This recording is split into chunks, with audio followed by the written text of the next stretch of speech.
تیسرا باب رات کی عبادت کے فضائل، مغرب اور عشاء کے درمیان عبادت کی فضیلت۔ حضرت عائشہ رضی اللہ عنہا سرکار دو عالم صلی اللہ علیہ وسلم کا یہ ارشاد نقل فرماتی ہیں: افضل الصلاة عند اللہ صلاة المغرب لم يفتح عن مسافر ولا عن مقیم فتح بها صلاة اللیل وختم بها صلاة النہار فمن صلی المغرب وصلی بعدها رکعتین بنی اللہ له قصرین فی الجنہ۔ قال الراوی لا ادری من ذهب او فدہ ومن صلی بعدها 4 رکعات غفر اللہ له ذنبی 20 او قال 40 سنہ۔ اللہ تعالیٰ کے نزدیک افضل ترین مغرب کی نماز ہے، نہ اس کو مسافر کے ذمے سے ساقط کیا ہے اور نہ مقیم کے ذمے سے۔ اس کے ذریعے رات کی نمازوں کی ابتدا کی اور اس پر دن کی نمازوں کو ختم فرمایا۔ جو شخص مغرب کی نماز پڑھے اور اس کے بعد 2 رکعت ادا کرے، اللہ تعالیٰ اس کے لیے جنت میں 2 محل بنائیں گے۔ راوی کہتے ہیں کہ مجھے نہیں معلوم کہ آپ نے سونے کے 2 محل فرمایا یا چاندی کے، اور جو شخص مغرب کی نماز کے بعد 4 رکعت پڑھے اللہ تعالیٰ اس کے لیے 20 سال کے گناہ معاف کر دیں گے، یا یہ فرمایا کہ 40 سال کے گناہ معاف کر دیں گے۔ اور یہاں مترجم نے حاشیے میں لکھا ہے کہ ابو الولید السفارفی الصغار فی کتاب الصلاة ورواہ الطبرانی مختصرا واسنادہ ضعیف۔ اور یہاں مترجم کا حاشیہ ختم ہوتا ہے۔ ام سلمہ رضی اللہ عنہا اور ابو ہریرہ رضی اللہ عنہ حضرت صلی اللہ علیہ وسلم کا یہ ارشاد نقل کرتے ہیں: من صلی 7 رکعات بعد المغرب عدلت له عبادت سنۃ کاملۃ او کأنہ صلی لیلۃ القدر۔ جو شخص مغرب کے بعد 6 رکعت نماز پڑھے تو یہ رکعتیں اس کے لیے 1 سال کی عبادت کے برابر ہوں گی، یا یہ فرمایا گویا اس نے تمام شب قدر نماز پڑھی ہے۔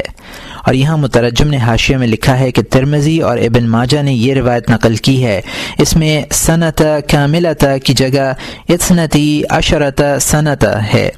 ترمذی نے اس روایت کو ضعیف قرار دیا ہے۔ روایت کے آخری جز او کأنہ صلی لیلۃ القدر کو ابو الولید الصفار نے قابل احبار کا قول قرار دیا ہے۔ ابو منصور ویلمی نے ابن عباس سے سلسلے میں یہ الفاظ نقل کیے ہیں: من صلی 4 رکعات بعد المغرب قبل ان یکلم احد ودعت له فی علیین وکان کمن ادرک لیلۃ القدر فی المسجد الاقصی۔ اور یہاں مترجم کا حاشیہ ختم ہوتا ہے۔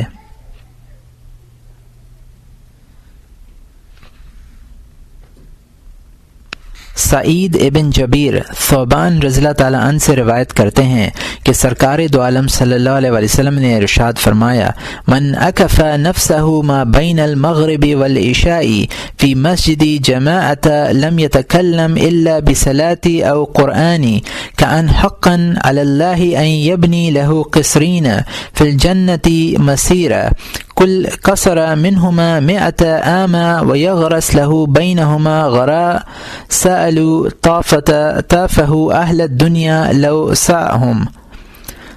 جو شخص خود کو کسی مسجد میں عشاء اور مغرب کے درمیان اس طرح محصور رکھے کہ نماز اور تلاوت قرآن کے علاوہ کسی قسم کی بات چیت نہ کرے، تو اللہ تعالیٰ کے شایان شان یہ بات ہوگی کہ وہ اس شخص کے لیے جنت میں 2 محل بنائے، ان میں سے ہر محل کا فاصلہ 100 برس کی مسافت کے برابر ہوگا، اور دونوں محلوں کے درمیان درخت لگائے جائیں گے۔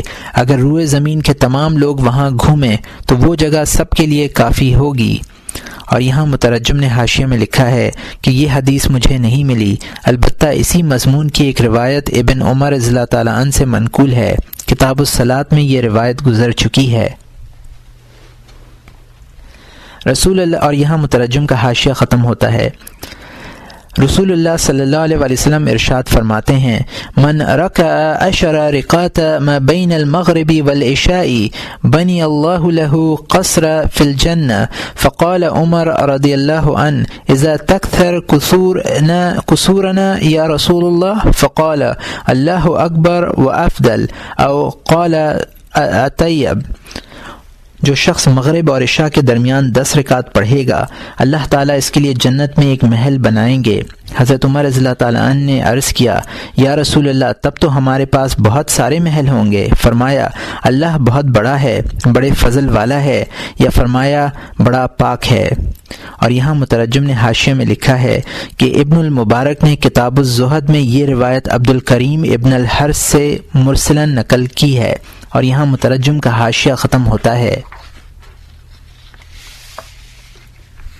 انس ابن مالک روایت کرتے ہیں کہ رسول اللہ صلی اللہ علیہ وسلم نے ارشاد فرمایا کہ جو شخص مغرب کی نماز باجماعت ادا کرے، اس کے بعد 2 رکعت نماز پڑھے اور درمیانی وقفے میں دنیا سے متعلق کوئی کلام نہ کرے، اور پہلی رکعت میں سورہ فاتحہ اور سورہ بقرہ کی ابتدائی 10 آیات اور سورہ بقرہ کے درمیان کی 2 آیتیں وَإِلَٰهُكُمْ إِلَٰهٌ واحد سے آخر تک اب 15 مرتبہ قل هو اللہ احد تلاوت کرے، پھر رکوع کرے اور سجدہ کرے، پھر دوسری رکعت کے لیے کھڑا ہو اور سورہ فاتحہ کے بعد آیت الکرسی اور اس کے بعد کی 2 آیتیں اولئک اصحاب النار هم فیها خالدون تک، اور سورہ بقرہ کی آخری 3 آیتیں للہ ما فی السماوات والارض سے آخر تک 15 مرتبہ قل هو اللہ پڑھے تو اس کے لیے بے اندازہ اجر و ثواب ہے۔ یہاں مترجم نے حاشیے میں لکھا ہے کہ یہ روایت ابو الشیخ نے کتاب الثواب میں زیاد ابن میمون سے تھوڑے سے لفظی اختلاف کے ساتھ نقل کیا ہے، اور یہاں مترجم کا حاشیہ ختم ہوتا ہے۔ قرز ابن وبرہ ابدال کہتے ہیں کہ میں نے خضر علیہ السلام کی خدمت میں عرض کیا مجھے کوئی ایسا عمل سکھلا دیجئے جسے میں ہر رات کر لیا کروں۔ فرمایا جب تم مغرب کی نماز سے فارغ ہو جاؤ تو عشاء کے وقت تک نماز ہی میں رہو، کسی سے کلام مت کرو، پوری توجہ نماز ہی میں رہنی چاہیے، 2 رکعت پڑھو، ہر رکعت میں 1 مرتبہ سورہ فاتحہ اور 3 مرتبہ سورہ اخلاص کی تلاوت کرو۔ جب عشاء کی نماز سے فارغ ہو تو اپنے گھر چلے جاؤ، کسی سے بات چیت نہ کرو، گھر پہنچ کر 2 رکعتیں پڑھو، ہر رکعت میں 1 مرتبہ سورہ فاتحہ اور 7 مرتبہ قل هو اللہ پڑھو۔ جب ان 2 رکعتوں سے فارغ ہو جاؤ تو ایک طویل سجدہ کرو، سجدے میں 7 بار اپنے لیے مغفرت کی دعا کرو اور 7 بار یہ الفاظ کہو سبحان اللہ والحمد للہ ولا الہ الا اللہ واللہ اکبر ولا حول ولا قوت الا باللہ العلی العظیم۔ پاک ہے اللہ، تمام تعریفیں اللہ کے لیے ہیں، اللہ کے سوا کوئی معبود نہیں ہے، اللہ بہت بڑا ہے، گناہ سے بچنے کی طاقت اور اطاعت کی قوت صرف اللہ برتر و اعلیٰ ہی کی عطا کردہ ہے۔ پھر سجدہ سے سر اٹھاؤ اور بیٹھ کر یہ دعا پڑھو یا حی یا قیوم یا ذو الجلال والاکرام لا یا الہ الاولین والآخرین یا رحمان الدنیا والآخرہ ورحیمہا یا ربی یا اللہ یا اللہ یا اللہ۔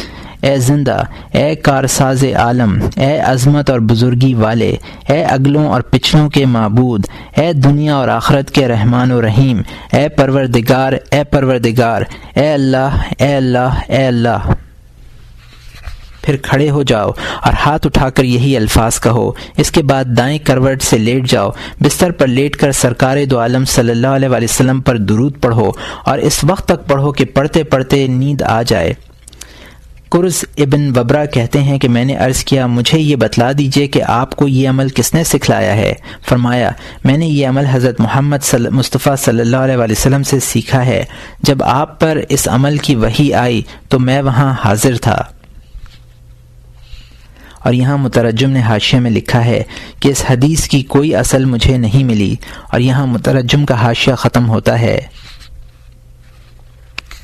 کہتے ہیں کہ اگر کوئی شخص حسن یقین اور حسن نیت کے ساتھ اس نماز اور اس دعا پر مداومت کرے تو وہ دنیا سے رخت سفر باندھنے سے پہلے سرکار دو عالم صلی اللہ علیہ وسلم کی زیارت کرے گا۔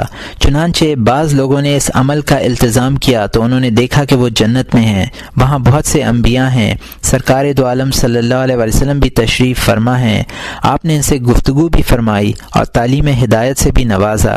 اس عبادت کے فضائل کے سلسلے میں بہت کچھ منقول ہے۔ چنانچہ کسی شخص نے حضرت صلی اللہ علیہ وسلم کے آزاد کردہ غلام عبید سے پوچھا کہ فرض نمازوں کے علاوہ آپ کس نماز کی زیادہ تاکید کرتے تھے؟ فرمایا مغرب اور عشاء کے درمیان کی نماز کے لیے آپ بہت زیادہ تاکید فرمایا کرتے تھے۔ احمد کی ایک حدیث میں ہے من صلی ما بین المغرب والعشاء فذلک صلاۃ الاوابین، جو شخص مغرب اور عشاء کے درمیان نماز پڑھے تو یہ اوابین کی نماز ہے۔ اور یہاں مترجم نے حاشیے میں لکھا ہے کہ یہ روایت کتاب الصلاۃ میں گزری ہے، اور یہاں مترجم کا حاشیہ ختم ہوتا ہے۔ اسود رحمۃ اللہ علیہ کہتے ہیں کہ کبھی ایسا نہیں ہوا کہ میں مغرب کے بعد حضرت عبداللہ ابن مسعود رضی اللہ تعالیٰ عنہ کی خدمت میں حاضر ہوا ہوں اور آپ کو نماز میں مشغول نہ پایا ہو۔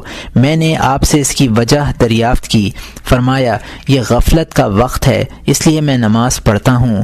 حضرت انس رضی اللہ تعالیٰ عنہ بھی پابندی کے ساتھ یہ نماز پڑھتے تھے اور فرمایا کرتے تھے کہ یہ ناشئۃ اللیل یعنی رات کی عبادت ہے، اور اس نماز کے متعلق یہ آیت نازل ہوئی ہے تتجافى جنوبهم عن المضاجع، ان کے پہلو خوابگاہوں سے دور رہتے ہیں۔ احمد ابن ابی الحواری رحمۃ اللہ علیہ کہتے ہیں کہ میں نے ابو سلیمان دارانی رحمۃ اللہ علیہ سے پوچھا کہ آپ کے نزدیک یہ بہتر ہے کہ میں دن کو روزہ رکھوں اور مغرب اور عشاء کے درمیان کھانا کھاؤں، یا یہ بہتر ہے کہ دن کو افطار کروں اور مغرب اور عشاء کے درمیان نماز پڑھوں؟ فرمایا روزہ بھی رکھو اور اس وقت نماز بھی پڑھو۔ میں نے عرض کیا اگر یہ ممکن نہ ہو؟ فرمایا دن کو افطار کرو اور اس وقت نماز پڑھو۔ قیام اللیل کی فضیلت، آیات اور احادیث۔ اس سلسلے کی آیات یہ ہیں ان ربک یعلم انک تقوم ادنی من ثلثی اللیل ونصفہ وثلثہ، پارہ نمبر 29 رکوع نمبر 14 آیت نمبر 20۔ آپ کے رب کو معلوم ہے کہ آپ اور آپ کے ساتھ والوں میں سے بعض آدمی کبھی 2/3 رات کے قریب اور کبھی آدھی رات اور کبھی تہائی رات نماز میں کھڑے رہتے ہیں۔ ان ناشئۃ اللیل ہی اشد وطئا واقوم قیلا، پارہ نمبر 29 رکوع نمبر 13 آیت نمبر 6۔ بے شک رات کے اٹھنے میں دل اور زبان کا خوب میل ہوتا ہے اور دعا یا قرأت پر بات خوب ٹھیک نکلتی ہے۔ تتجافی جنوبہم عن المضاجع، پارہ نمبر 21 رکوع نمبر 15 آیت نمبر 16۔ ان کے پہلو خوابگاہوں سے علیحدہ ہو جاتے ہیں۔ امن هو قانت آناء اللیل ساجدا وقائما یحرر الآخرة ویرجو رحمت ربی، پارہ نمبر 23 رکوع نمبر 15 آیت نمبر 9۔ بھلا جو شخص اوقات شب میں سجدہ و قیام کی حالت میں عبادت کر رہا ہو، آخرت سے ڈر رہا ہو اور اپنے پروردگار کی رحمت کی امید کر رہا ہو۔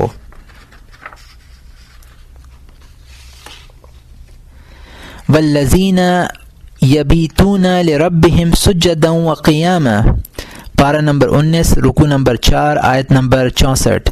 اور جو راتوں کو اپنے رب کے آگے سجدہ اور قیام میں لگے رہتے ہیں۔ استعینوا بالصبر والصلاۃ، پارہ نمبر 2 رکوع نمبر 3 آیت نمبر 152۔ صبر اور نماز سے سہارا حاصل کرو۔ بعض مفسرین نے اس نماز کو رات کی نماز کہا ہے کہ اس پر صبر کرنے سے مجاہدہ نفس پر مدد ملتی ہے۔ رات کی عبادت کے فضائل کے سلسلے میں بہت سی احادیث بھی ہیں۔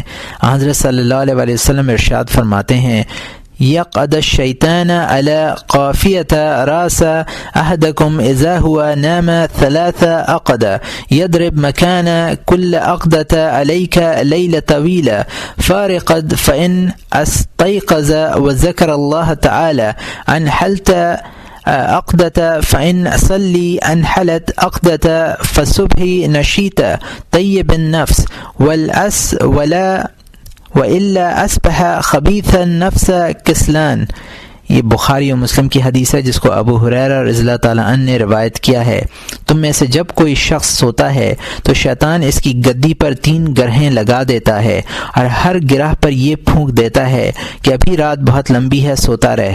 اگر وہ شخص بیدار ہو جائے اور اللہ کا ذکر کرے تو ایک گرہ کھل جاتی ہے، اور اگر وہ وضو کرے تو دوسری گرہ کھل جاتی ہے، اور نماز پڑھے تو تیسری گرہ کھل جاتی ہے۔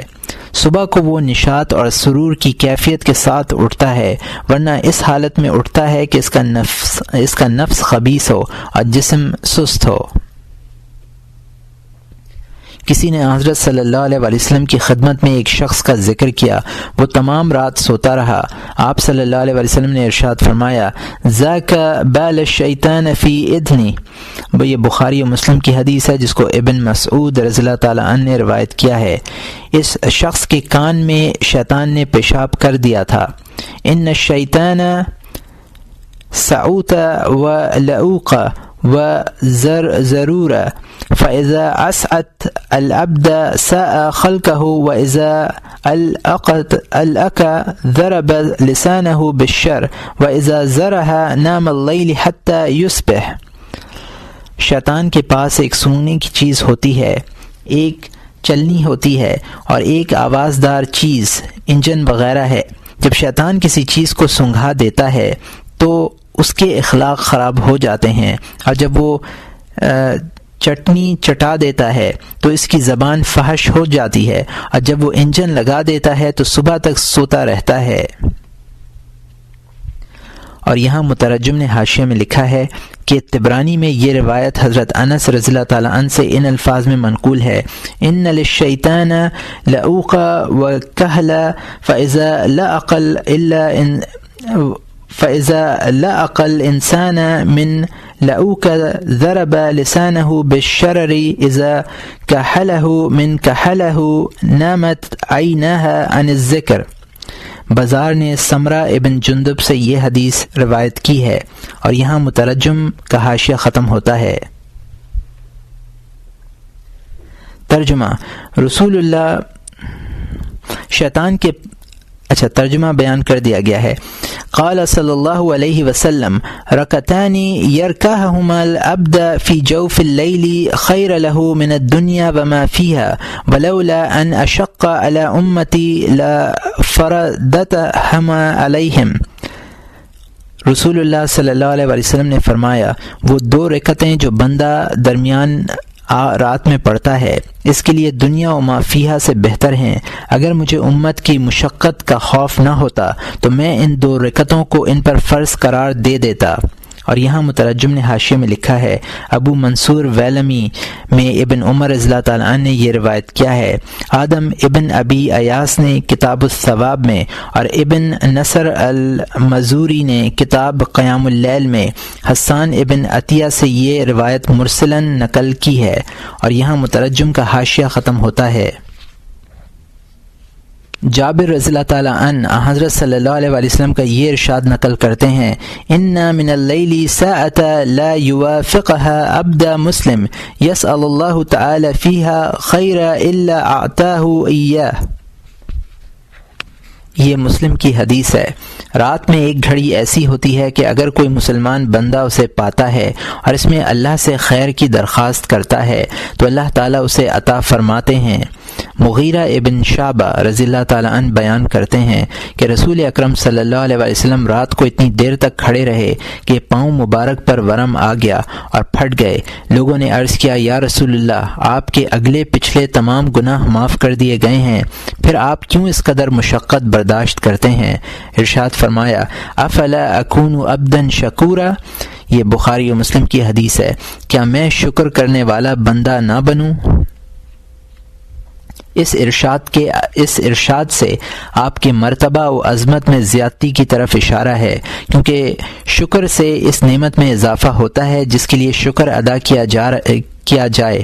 ارشاد باری ہے، لئن شکرتم لازیدنکم، پارہ نمبر 13 رکوع نمبر 14 آیت نمبر 7۔ اگر تم شکر کرو گے تو میں تم کو زیادہ نعمت دوں گا۔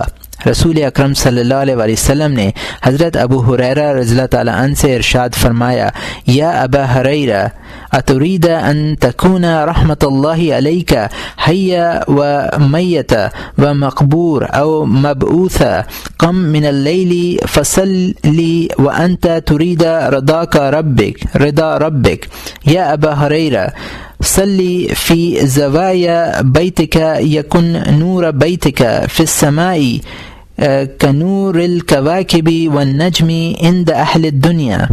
اے ابو ہریرہ، اگر تم یہ چاہتے ہو کہ تم پر زندگی میں، مرنے کے بعد، قبر میں اور میدان حشر میں اللہ تعالیٰ کی رحمت رہے تو تم رات میں اٹھو اور اللہ تعالیٰ کی خوشنودی حاصل کرنے کی نیت سے نماز پڑھو۔ اے ابو ہریرہ، اپنے گھر کے کونوں میں نماز پڑھو، آسمان میں تمہارے گھر کا نور ایسا ہوگا جیسے اہل دنیا کے لیے کواکب اور ستاروں کا نور ہوتا ہے۔ اور یہاں مترجم نے حاشیے میں لکھا ہے کہ یہ حدیث باطل ہے، اس کی کوئی اصل مجھے نہیں ملی، اور یہاں مترجم کا حاشیہ ختم ہوتا ہے۔ وقال صلی اللہ علیہ وسلم علیکم بقیام اللیل فإنہ داب الصالحین قبلکم فإن قیام اللیل قربۃ الی اللہ عز وجل وتکفیر للذنوب ومطرد للداء عن الجسد ومنہات عن الاثم۔ اور یہ ترمذی کی حدیث ہے جس کو بلال رضی اللہ تعالیٰ عنہ نے اور طبرانی اور بحقی میں ابو امامہ رضی اللہ تعالیٰ عنہ نے روایت کیا ہے۔ رسول اللہ صلی اللہ علیہ وسلم نے فرمایا، رات میں عبادت ضرور کیا کرو، رات میں عبادت کرنا تم سے پہلے نیک لوگوں کا شیوا ہے۔ رات کی عبادت اللہ تعالیٰ کی قربت کا ذریعہ ہے اور اس کی وجہ سے گناہ معاف ہوتے ہیں، جسمانی بیماریاں دور ہوتی ہیں اور گناہوں سے بچنا نصیب ہوتا ہے۔ وقال صلی اللہ علیہ وسلم ما من امر تكون له صلاة بالليل فغلبت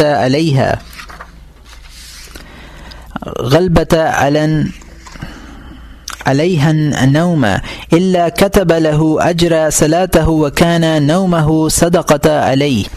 یہ ابو داؤد اور نسائی کی حدیث ہے جس کو عائشہ رضی اللہ عنہا نے روایت کیا ہے۔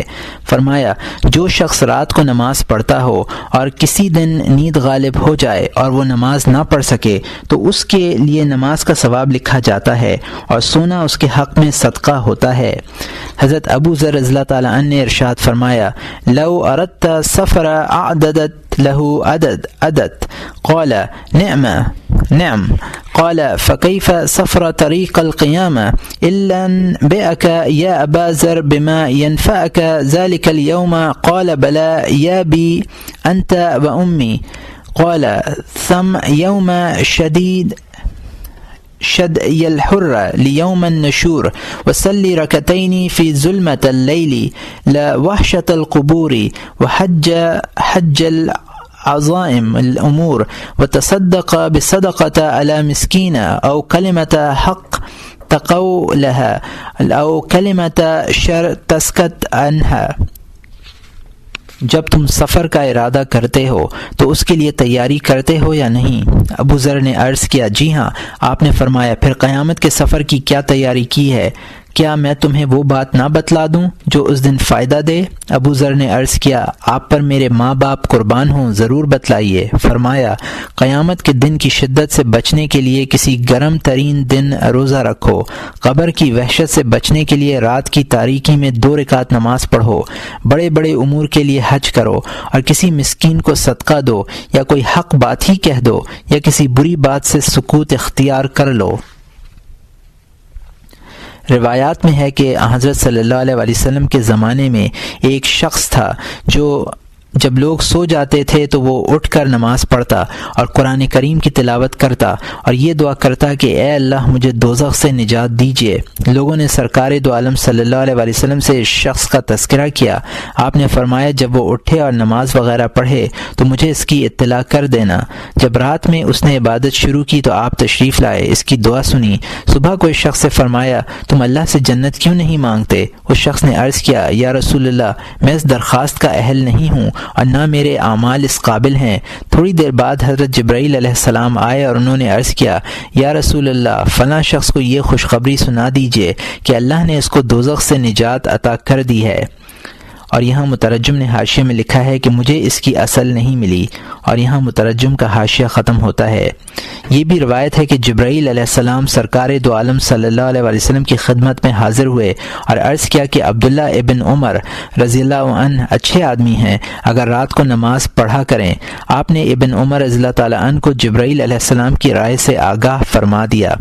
اور یہاں مترجم نے حاشیے میں لکھا ہے کہ بخاری و مسلم میں یہ روایت ابن عمر رضی اللہ تعالیٰ عنہ سے منقول ہے، مگر اس میں جبرائیل علیہ السلام کا ذکر نہیں ہے، اور یہاں مترجم کا حاشیہ ختم ہوتا ہے۔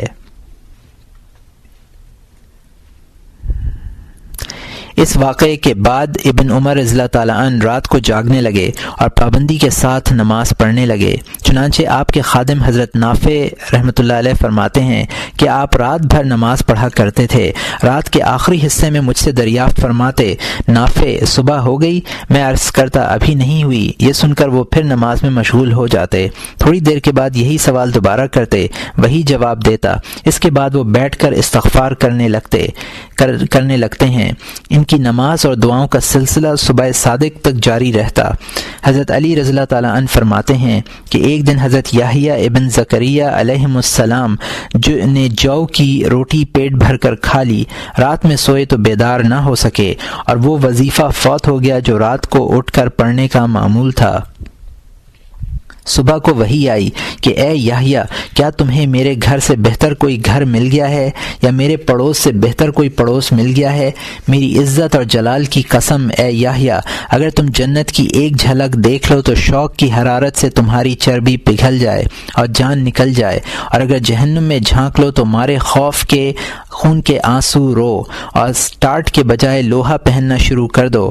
حضرت صلی اللہ علیہ وسلم کی خدمت میں عرض کیا گیا کہ فلاں شخص رات کو تہجد پڑھتا ہے اور صبح کو چوری کرتا ہے، تو آپ نے ارشاد فرمایا سَيْنَهُ مَا يَعْمَلُ۔ یہ ابن حبان کی حدیث ہے جس کو ابو ہریرہ رضی اللہ تعالیٰ عنہ نے روایت کیا ہے۔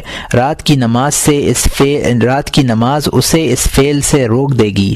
ایک حدیث میں ہے رحم اللہ رجل قام من اللیل فصلی ثم ایقظ امرأته فصلت فإن أبت ندح في وجهها الماء ورحم الله امرأة قامت من الليل فصلت ثم أيقظت زوجها فصلي فإن أبي ندحت في وجه الماء۔